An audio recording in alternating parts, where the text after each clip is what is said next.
India terus melaporkan kenaikan jumlah kasus harian COVID-19. Rekor baru kembali tercatat dengan lebih dari 145.000 kasus corona dilaporkan dalam sehari secara hampir semua. Sementara Perdana Menteri India Narendra Modi mengatakan lockdown rencananya akan diberlakukan sejak 15 Juni sampai 30 April mendatang.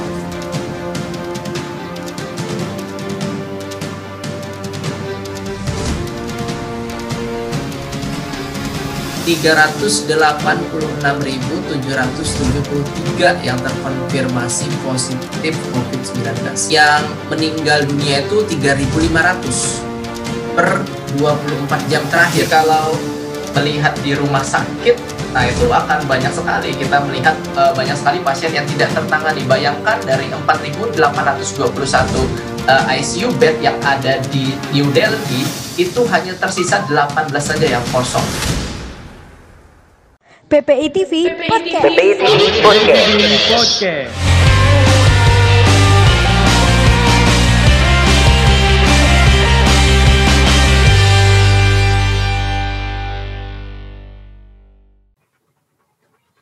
Ya, Assalamualaikum warahmatullahi wabarakatuh. Selamat pagi, siang, sore, dan malam, sahabat PPTV dimanapun berada. Kembali lagi di program acara PPTV Podcast bersama saya, host Rama Rizana dari Dahran Arab Saudi. Nah, sebagaimana kita ketahui bahwa negara India ya menjadi negara yang paling disorot oleh dunia, ya, terutama salah satu badan PBB ya bergerak di bidang kesehatan atau dari WHO itu melihat bahwa India angka pertambahan kasus terkonfirmasi positifnya luar biasa. Bahkan di beberapa hari terakhir itu mencapai rata-rata di atas 300.000 kasus gitu. Dan ini sungguh memprihatinkan ya karena India sempat di awal tahun sempat dipuji oleh beberapa negara ya karena cukup berhasil menekan angka COVID, dan belum lagi dengan prestasi mereka juga mencatatkan diri sebagai salah satu negara dengan angka penduduk yang sudah tervaksinasi COVID-19 yang tertinggi di dunia gitu. Bahkan mereka juga memproduksi sendiri vaksin mereka gitu. Nah, bersama kita ada ini sahabat lama saya, sudah berteman sejak tahun 2008. Ya malah kita sebut tahun ya, kelihatan banget kita tuanya. Sejak waktu kita sama-sama masih S1 di Universitas Muhammadiyah Yogyakarta. Ini ada Mas Muhammad Agus Sofyan nih di New Delhi. Assalamualaikum Mas Agus. Waalaikumsalam warahmatullahi wabarakatuh. Mas Rama, apa kabar? Alhamdulillah. Tike itu bahasa Hindi apa Urdu tuh? Tike itu bahasa Hindi. Kalau biasanya kalau kita yang Muslim ya kan biasanya pakai Urdu ya. Khairiyat, atau khairiyat itu aja juga bisa. Baik gitu kan? Iya, khair gitu ya. Khairiyat, alhamdulillah khairiyat. Tadi lupa satu sapaan yang selalu diucapkan oleh Mas Agus ya di YouTube-nya. Ya mungkin banyak dari nanti yang nonton podcast ini adalah subscriber Mas Agus yang Masya Allah ya atas nikmat Allah ya sudah 400.000 lebih gitu. Beliau selalu menyebutkan meredos atau sahabatku ya mungkin ya terjemahannya. Iya, temanku atau guys ya biasanya kalau di Indonesia guys, teman-teman. Jadi saya ingin membuat bahasa yang spesial aja sih, panggilan yang unik gitu. Oke, nah ini Masya Allah terima kasih banyak Mas Agus, bohot syukriya ya, benar nggak? Koreksi kalau misalnya. Betul ya. Menyempatkan waktu nih ngobrol bareng kami di PPTV, khususnya di program PPTV Podcast. Nah, di tengah kesibukan beliau nih, diminta ngisi, bahkan kemarin beberapa media ya mengundang Mas Agus gitu, salah satunya Kompas TV gitu tadi malam, Masya Allah gitu. Nah, jadi kita nanti akan berbagi cerita mungkin ya dengan sahabat PPTV, mulai dari ya yang pertama tentang pandemi dulu, ya harapannya ini jadi pembelajaran dan pengingat ya bagi saudara-saudara kita di Indonesia, khususnya mungkin generasi muda ya, yang jumlahnya juga banyak di Indonesia. Nah nanti di bagian kedua nanti kita akan bercerita tentang pendidikan, tapi kita fokus dulu terkait pandemi. Nah, kalau sebelum kita bahas pandemi dulu, yang menarik adalah saya nyimak beberapa berita ya di YouTube gitu.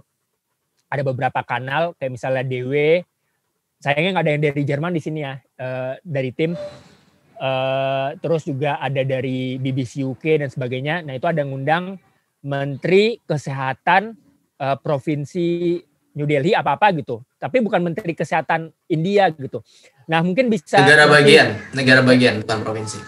Oh ya, negara bagian itu. Nah, mungkin bisa kasih gambaran Mas Agus biar nanti kita enak buat masuknya penjelasan gimana kebijakannya. Nah, jadi India itu ada negara bagian, nah terus di tiap negara bagian ada menteri sendiri, apa gimana? Iya, jadi Mas Rama yang setara bisa saya katakan ya, seperti provinsi di Indonesia itu kita sebut di India dengan negara bagian. Jadi di negara bagian ini nanti akan diketuai oleh Chief Minister ataupun Menteri Ketua, itu setara gubernur, secara eksekutif gitu ya wewenangnya. Dan nanti beliau pun juga memiliki jajaran kabinetnya masing-masing. Misalnya pendidikan ada, ya State Minister kita menyebutnya, misalnya Education State Minister, Health State Minister gitu ya, dan juga yang lainnya gitu. Jadi memang kadang ada pernyataan-pernyataan yang dikeluarkan langsung, khususnya terkait COVID ini, dari Menteri Negara Bagian Kesehatan misalnya kayak gitu. Oke, tapi ada Menteri Pusatnya juga? Ada Menteri Pusatnya, Nah, kalau sejauh ini, terutama di gelombang kedua ya, gimana itu koordinasinya? Ada sempat ada miskoordinasi juga, apalagi kan sekarang yang saya dengar juga kan kebijakannya di tsunami ini ya, tsunami kan banyak media nyebutnya ini tsunami COVID gitu. Nah, itu apakah diserahkan ke masing-masing negara bagian atau tetap ada campur tangan pusat juga, apa gimana? Jadi begini, Mas Rama. Jadi setiap negara bagian pasti kan punya penduduk mereka masing-masing ya. Dan keputusan lockdown di tahun 2021 ini memang diputuskan kebanyakan sekarang adalah dari negara bagian masing-masing. Berbeda dengan lockdown di tahun 2020 itu yang kemarin total lockdown yang sampai ada yang mukul gitu ya. Polisinya itu diberlakukan oleh pemerintah pusat. Ya. Kenapa tahun 2021 berbeda? Karena pemerintah pusat memandang setiap negara bagian itu ada zona merah, zona orange, dan juga zona hijau. Jadi diserahkan langsung ke negara bagian masing-masing ya, kepada chief ministernya ataupun menteri ketuanya. Lalu selanjutnya dari situ kurangnya kayak gini Mas Rama ya. Ini kan India ini kan juga masalah politik juga ya. Jadi kan setiap negara bagian itu ada yang dari partai penguasa incumbent pemerintah pusat. Nah, jadi partai penguasa di tingkat nasional sekarang kan ataupun yang incumbent menjadi Perdana Menteri kan partainya Perdana Menteri Modi yaitu BJP. Nah, itu kalau negara bagiannya partainya BJP itu bisa dikatakan supportnya pun secara otomatis bagus gitu kan ya, karena kan itu mempertahankan nama baik dan juga kantong suara partai BJP itu sendiri di negara bagian tersebut. Tapi sayangnya di kota New Delhi ini yang berkuasa adalah dari partai Aam Aadmi Party, yang mana otomatis posisinya walaupun dia adalah partai negara bagian. Nah, ini juga penting, di Indonesia kita partai tingkatnya nasional semuanya ya, tapi di India itu partai di setiap negara bagian juga ada gitu. Kebetulan di kota New Delhi ini ada partai namanya Aam Aadmi Party, partai orang biasa, gitu. Partai Wong Cilik. Nah, ini sedang berkuasa sekarang. Nah, kritiknya seperti ini. Kadang ketika dari menteri ketua yang ada di New Delhi ini ingin memberlakukan sesuatu, gitu ya, tetapi sayang sumber dayanya itu kurang, gitu. Misalnya oksigen, mereka kan ingin memenuhi oksigen gitu kan. Sekarang kita sedang krisis di rumah sakit. Itu kan sumber daya, duitnya kurang mungkin, tenaganya kurang mungkin gitu ya. Obat-obatannya kurang, itu biasanya ya, dan sekarang pun terjadi menteri ketua New Delhi ataupun chief ministernya Delhi pasti akan minta bantuan ke pusat gitu. Tolong dong oksigennya disediain lagi lebih banyak, tolong dong vaksinnya disediain lagi lebih banyak gitu. Jadi kadang ada kesan ada satu sisi ada politisasi juga kadang terjadi gitu ya di sisi kemanusiaan ini gitu. Satu sisi yang partai berkuasa pusat pengen bilang aku yang paling berjasa di Delhi ini gitu kan.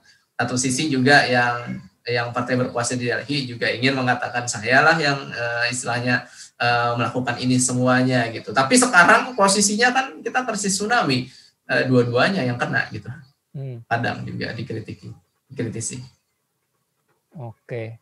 Jadi ini juga ya, tiap-tiap negara bagian dengan pusat ya seringkali ada ya mau unggul sendiri, tapi akhirnya pas tsunami ini ya udahlah ya, akhirnya bisa mengalah, atau tetap aja ada orang-orang politik di sana yang ya mau nyari keributan juga gitu, padahal kondisinya kritis gitu. Iya, tapi saya pikir sekarang itu sudah semoga saja tidak dipolitisasi dan semangatnya udah semangat sebagai satu India gitu ya. Mau partainya beda ataupun gimana, kita kan sekarang sedang menghadapi krisis COVID-19. Oke. Nah, itu tadi kan dari pemerintah nih, atau mungkin orang-orang politiknya gitu. Nah, kalau dari masyarakat khususnya public figure nih. Nah, kalau di Indonesia kan nggak tahu sekarang, mungkin koreksi ya nanti sahabat PPTV di kolom komen ya. Cuman kan kalau di awal-awal ada pandemi kan kalau Indonesia banyak orang-orang yang punya banyak pengikut ya di sosial media itu masih mengatakan ini adalah konspirasi, ini ini nggak ada itu, insya Allah kita tahan dan sebagainya gitu. Nah kalau di India sendiri gimana dinamikanya Mas Agus? Kalau di India sendiri saya itu sedikit ya jarang ataupun kurang mendengar sebanyak di Indonesia ya terkait pandangan bahwasannya COVID-19 ini adalah konspirasi. Tapi saya cenderung merasakan kalau orang India itu bukannya menganggap ini sebagai konspirasi, tapi cenderung lebih menganggap mungkin dirinya itu memiliki antibodi yang kuat, mungkin seperti itu. Aku nggak kena nih, aku kuat gitu. Aku masih muda dan sepertinya aku nggak kena. Ada rasa-rasa seperti itu. Apalagi kan sempat pemerintah merilis di Delhi ini sudah 51% sudah terjadi herd immunity. Namun di gelombang 2 ini kan ternyata salah satu faktornya adalah mutasi ya gen dari COVID-19 itu sendiri, dan itu berkembang di India itu sendiri yang bernama B1617. Nah ini kan akhirnya runtuh lagi herd immunity yang sudah dibangun sebelumnya gitu. Kemungkinan besar juga seperti itu yang terjadi gitu. Jadi memang cenderung kepada perasaan, misalnya supir bajai, penjual sayur kan sering lewat ya, dia kok ngerasa aku kok nggak apa-apa gitu ya. Nah itu kadang muncul mungkin perasaan seperti itu, sehat-sehat aja gitu. Padahal sekarang sulit, keadaannya sudah berbeda.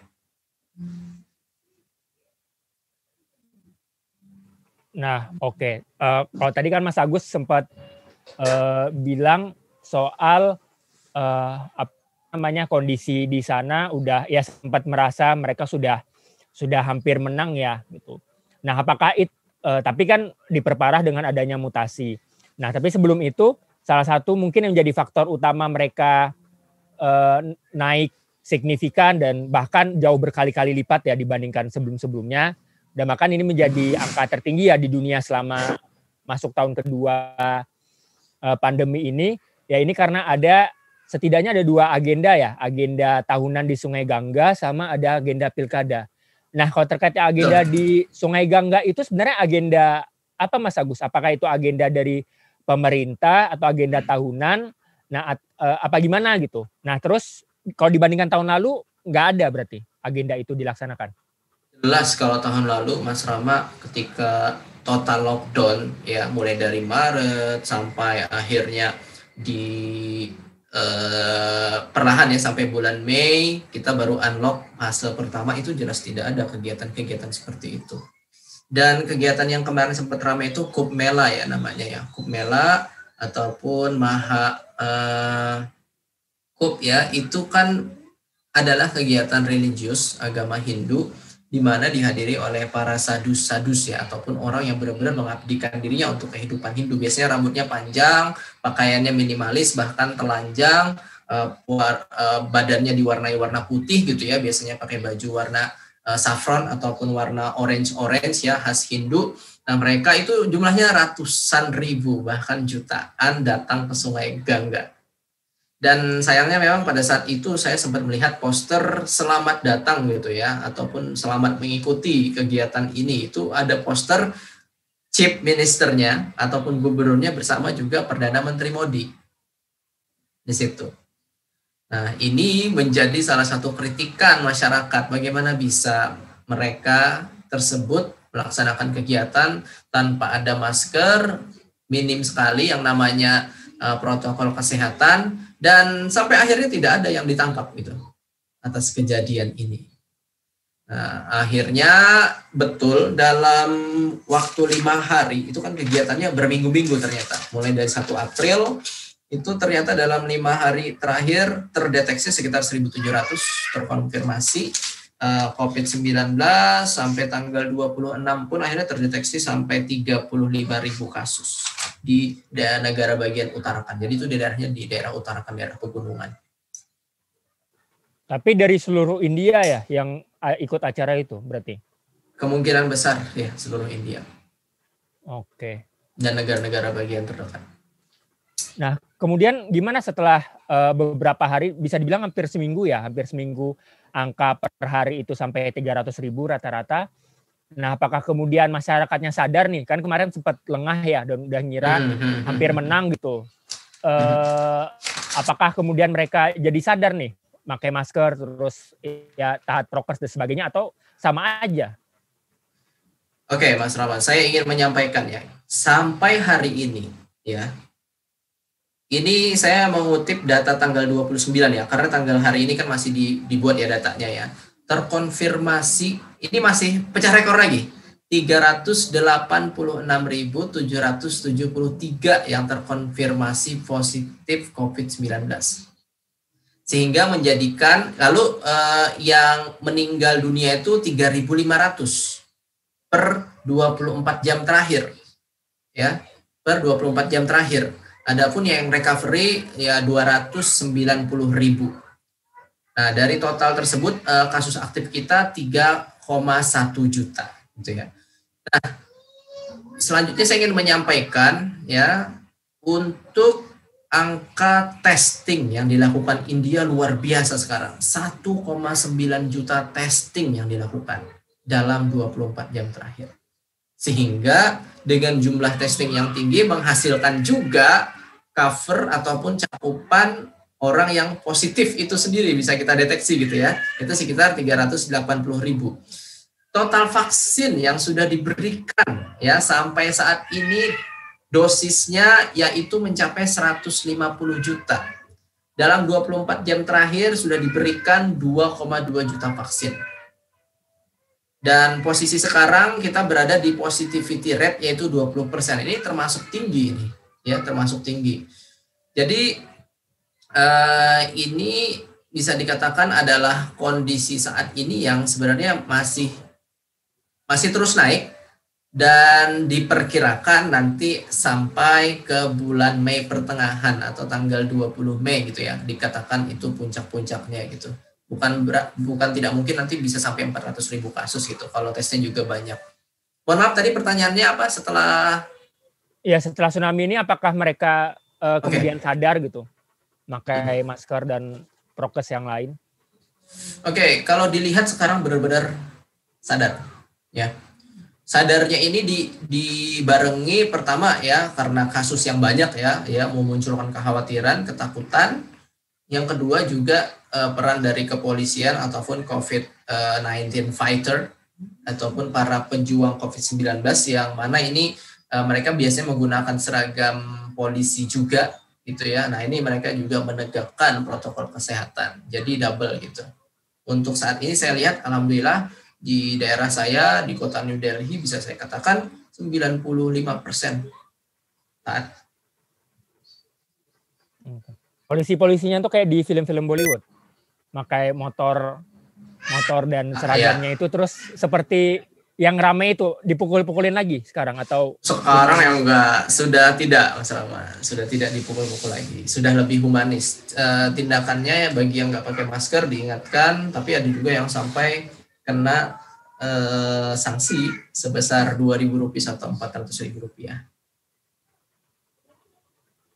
Oke. Nah, kalau kita nih sekarang kan negara kita gitu, Indonesia dan mungkin seluruh dunia kan sekarang belajar dari tsunami pandemi di India gitu. Nah, tapi ketika ada angka yang besar-besaran gitu di Eropa, terus juga di Brazil dan beberapa negara lainnya tahun lalu, pemerintah India bagaimana mensosialisasikannya atau mengingatkan masyarakat gitu? Jadi sebelum gelombang kedua datang, memang khususnya yang saya tahu di kota New Delhi ya, itu sayang sekali bisa saya katakan menurun ya untuk benar-benar fokus ke protokol kesehatan. Di Delhi sebenarnya sebelum benar-benar naik banget itu memang sudah ada razia masker ya. Razia masker melalui COVID-19 Fighter itu sendiri itu biasanya dijaga di beberapa pasar-pasar yang besar, yang ramai dan juga di lampu-lampu merah. Hanya saja kan pemerintah itu sudah mulai memperbolehkan lagi gitu kan kegiatan-kegiatan agama yang berskala besar, pernikahan juga itu kan kegiatan-kegiatan besar ya yang mengumpulkan massa, termasuk juga kegiatan-kegiatan kampanye politik gitu. Ini yang terjadi pada saat itu ya. Yang ini bisa kita katakan lengah. Oke, nah kalau kegiatan politik sendiri itu pilkadanya serentak atau di tempat mana aja? Kemarin kita melaksanakan pemungutan suara fase ketiga di West Bengal, di Kolkata. Tapi dengan menggunakan protokol kesehatan. Ya. Yang disayangkan adalah ketika kampanye politik, itu kan jumlahnya banyak banget gitu. Nah, itu kan jumlahnya banyak banget. Ini pun pengadaan pemungutan suara ini pun juga padahal dikritisi juga gitu. Oke. Nah kalau kondisi sekarang, kalau tadi kan ya alhamdulillahnya mereka masyarakatnya udah sadar ya prokes meskipun sempat sebelum tsunami ini mereka udah mulai lengah gitu. Bahkan acara yang di Sungai Gangga itu kan yang Nah, kalau kondisi sekarang terkait pasokan pangan, terus juga obat-obatan, nah itu gimana kondisinya? Apakah kelangkaan? Ya. Atau? Kalau untuk sembako ya, Mas Rama ya, buah-buahan, misalnya ayam ataupun beras, ataupun mungkin kalau orang India kan biasanya mengkonsumsi roti ya, ataupun menggunakan yang namanya atta ya. Jadi atta itu adalah bahan untuk pembuatan roti itu tersedia karena ini masuk kepada essential sector sehingga pergerakannya antar negara bagian ataupun di dalam kota itu diperbolehkan. Ini tidak boleh stop, itu sudah dari pemerintah dan saya rasakan bagus ya berjalan sehingga saya pun sampai sekarang tidak ada kelangkaan gitu, nggak ada kesulitan untuk mendapatkan ini ya. Itu untuk untuk esensial. Tadi apa, mohon maaf Mas Rama? Ya, kalau makanan kan berarti selama 2 tahun pandemi ini alhamdulillah nggak pernah ada. Alhamdulillah aman. Oke. Yang krisis itu adalah obat-obatan dan oksigen. Ya. Jadi sekarang oksigen itu khususnya beberapa waktu yang lalu ya, sekarang pun saya rasa masih, tapi sudah menurun, tapi saya pikir bisa dikatakan masih lah ya krisis oksigen khususnya dalam hal pendistribusiannya secara merata gitu ya. Lalu juga obat untuk penanganan COVID-19 yang parah yaitu remdesivir ini juga masih sulit untuk ditemukan gitu ya. Bahkan munculnya itu di pasar-pasar gelap. Oksigen, remdesivir itu munculnya di pasar-pasar gelap sehingga kalau di pasar gelap harganya bisa berkali-kali lipat. Kasihan sekali. Oke, ya pasar gelapnya berarti offline atau ada marketplace juga yang jual barang-barang? Nah itu saya kurang tahu ya apakah ada offline ataupun online ya, tapi mungkin masyarakat gitu ya lebih tahu itu, apalagi kalau mereka yang mencari-cari itu gitu. Oke, nah tadi terkait kekurangan oksigen ya, ini di salah satu media bilangnya kan setelah ada beberapa negara gitu seperti Uni Emirat Arab, terus juga Denmark, Jerman, Arab Saudi dan beberapa negara lain gitu, bahkan negara-negara kecil kan ngirim bantuan nih gitu. Nah tapi Kementerian Kesehatan India katanya itu menyanggah kekurangan oksigen dan mengancam tuntutan pidana bagi rumah sakit swasta jika menyebar rumor tersebut. Nah, sebenarnya gimana? Ini, Kementerian Dalam Negeri menyampaikan seperti ini, kami tidak ada krisis oksigen. Ya, permasalahannya adalah distribusinya, gitu ya. Jadi mungkin distribusi ke tempat-tempat ataupun lokasi-lokasi yang ada, gitu ya. Jadi saya pikir ada benarnya kalau ternyata di daerah itu sudah banyak tapi diinfokan ternyata krisis, ya itu saya pikir ya penyebar hoax gitu ya. Tapi kalau melihat kondisi sekarang memang lebih baik saya pikir dari beberapa hari lalu, tapi saya pikir belum bisa dalam kategori aman ya sejauh ini untuk menyediakan pasokan gitu. Dan kemarin itu sempat ada kritik Mas Rama dari beberapa pegiat demokrasi gitu ya. Bagaimana bisa pemerintah meminta orang-orang yang menyampaikan berita buruk terkait kinerja pemerintah itu dihapus gitu, postingan-postingannya. Apalagi yang ada di Twitter itu beberapa public figure sempat memberikan kritikan gitu ya, ataupun gambaran buruk terkait penanganan pemerintah gitu ya, itu dihapus sama Twitter atas permintaan pemerintah India. Entah itu benar yang diposting atau salah saya kurang tahu, tapi intinya ceritanya tuh dihapus gitu. Oke. Oke, tapi itu emang nyata ada unggahan-unggahan yang ramai atau yang viral di Twitter atau sosmed lain itu dihapus. Ya, waktu itu sudah ada sekitar 20 ya, berdasarkan informasi dari media, kurang lebih ada 20 postingan-postingan public figure yang dianggap mengganggu pemerintah gitu. Oke, nah untuk di bagian ini ya kita ada dua topik lain lah terkait pendidikan dan juga mungkin ya akhirnya apa pembelajaran buat negara kita. Nah terkait pendidikan sendiri selama 2 tahun ini bagaimana dinamikanya Mas Agus? Apakah semuanya full daring atau ada sempat uji coba tatap muka juga ya, mungkin seperti negara kita ya sempat mau uji coba tatap muka tapi kemudian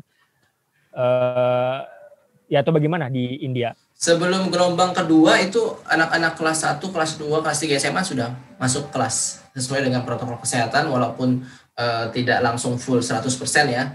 Tapi saya lihat waktu keluar rumah, oh mereka sekolah gitu, sudah mulai sekolah. Ya, jadi sebelum benar-benar naik ke gelombang kedua. Jadi itu sekitar bulan Maret awal lah ya, mungkin Maret awal itu masih sekolah, Februari gitu tuh udah sekolah, Januari sudah sekolah. Kalau di kampus saya rata-rata memang untuk ilmu sosial masih online, tapi untuk ilmu yang sains gitu ya, yang perlu ke laboratorium itu memang diperkenankan ya sebelum benar-benar masuk ke gelombang kedua gitu. Oke, nah terakhir nih, kalau apa yang mungkin bisa Mas Agus sampaikan khususnya bagi sahabat PPTV nih dimanapun berada, khususnya di Indonesia nih, karena kan sebenarnya banyak pelajaran yang bisa kita ambil, karena ya yang pertama mungkin tadi India kan sempat lengah tuh setelah sempat hampir menang ya, menurunkan angka positif COVID-19, tapi kemudian kan mereka melonggarkan diri dan sebagainya, tapi di sisi lain kan juga yang jadi catatan juga mereka juga berdaya gitu dari segi kesehatan dengan penelitiannya mereka ya, yang memang dari dulu sudah terkenal salah satu yang unggul gitu. Nah mungkin apa yang bisa Mas Agus sampaikan nih buat sahabat PPTV nih? Ya, kalau kita melihat penanganan COVID-19 di India itu gelombang 1 saya apresiasi banget ya. Lockdown ya, terus penegasan kebijakannya itu di dalam lockdown itu kan membuat masyarakat ya tipikal negara berkembang termasuk Indonesia juga itu perlu belajar gitu ya dari segi ketegasan dari yang namanya para pihak yang berwenang. Itu yang pertama. Dan yang kedua, pada saat itu juga ya Serum Institute of India termasuk juga Bharat Techno itu adalah 2 ya perusahaan vaksin dalam negeri ya bekerja keras. Yang pertama, Serum Institute of India itu bekerja sama dengan AstraZeneca, dengan Oxford University ya, dengan Inggris, dan sekarang sudah menjadi produsen. Lalu Bharat Barat Teknologi kalau nggak salah ya, itu menghasilkan juga vaksin kita sebut dengan Covaxin, yang dengan AstraZeneca tadi itu kita sebut dengan Covishield. India ini sebenarnya loh ya, kalau tidak ada gelombang kedua bakal banyak menjadi tumpuan harapan negara-negara berkembang sebagai produsen vaksin dunia. Karena kan dia juga sebenarnya produsen obat-obatan dunia juga gitu. Hanya saja memang dengan keadaan seperti ini sepertinya India akan mengurangi hal tersebut. Ya, melihat keadaan di dalam negeri seperti ini. Nah, yang selanjutnya saya pikir pelajaran yang paling penting adalah jangan sampai ketika kasus itu turun ya, terlihat baik-baik saja, kita lengah. Yang berbahaya itu adalah ketika masyarakatnya lengah, pemerintah juga ikut lengah gitu. Ketika masyarakat merasa menang, pemerintah juga berpikir yang sama. Padahal kan pemerintah harusnya memiliki lembaga-lembaga yang sudah melakukan penelitian lebih jauh, pengkajian lebih jauh, sensitivitas lebih kuat gitu ya terhadap apa saja kemungkinan-kemungkinan yang terjadi jikalau misalnya kita lakukan kampanye politik, jikalau kita perbolehkan kegiatan-kegiatan yang bermassa besar, jikalau kita lakukan yang namanya misalnya perkawinan ataupun yang lainnya. Ini harus benar-benar pemerintah itu setidaknya menjadi tameng terakhir gitu, tameng terakhir ya dalam mempersiapkan segalanya. Jangan sampai seperti India ya dalam posisi gelombang 1 ke gelombang 2 ya, untuk oksigen itu ya, oksigen plant ataupun pabrik oksigen itu tidak disiapkan. Ini permasalahan yang pertama. Obat-obatan juga seperti remdesivir juga tidak disiapkan ya. Termasuk juga padahal dia produsen vaksin tapi ya 1,3 miliar ya sulit juga gitu ya untuk bisa memenuhi banyak itu juga yang menjadi kritikan adalah sayang sekali 2 produsen vaksin ini tidak mendapatkan bantuan subsidi gitu ya ataupun pendanaan maksimal dari pemerintah, sehingga mereka harus mencari uang sendiri, mencari investasi sendiri, sehingga itu memperlambat proses dari produksi vaksin yang besar gitu. Nah, ini yang menjadi istilahnya pelajaran yang harus diambil pemerintah. Jadi pemerintah pun juga harus mempersiapkan rumah sakit gitu ya, kalau bisa menambah sumber daya manusianya.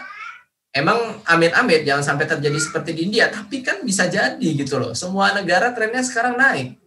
Gelombang kedua, saya nggak tahu Indonesia ini gelombang berapa gitu ya, masih gelombang 1 terus gitu ya atau kayak gimana, sehingga itulah yang saya pikir penting untuk bisa dijalankan.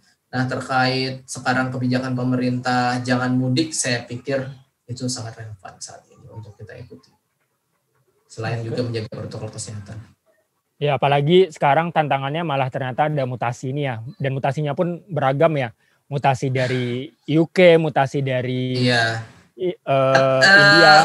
Pernyataan dari WHO terakhir, mutasi India B1617 sudah ada di 17 negara. Termasuk Indonesia. Dan ingat Mas Rama, kan penerbangan dari India ke Indonesia di stop tanggal 22 April atau 23 April. Saat rame-rame kemarin kan, ada 114 warga India terbang eksodus gitu kan ke India.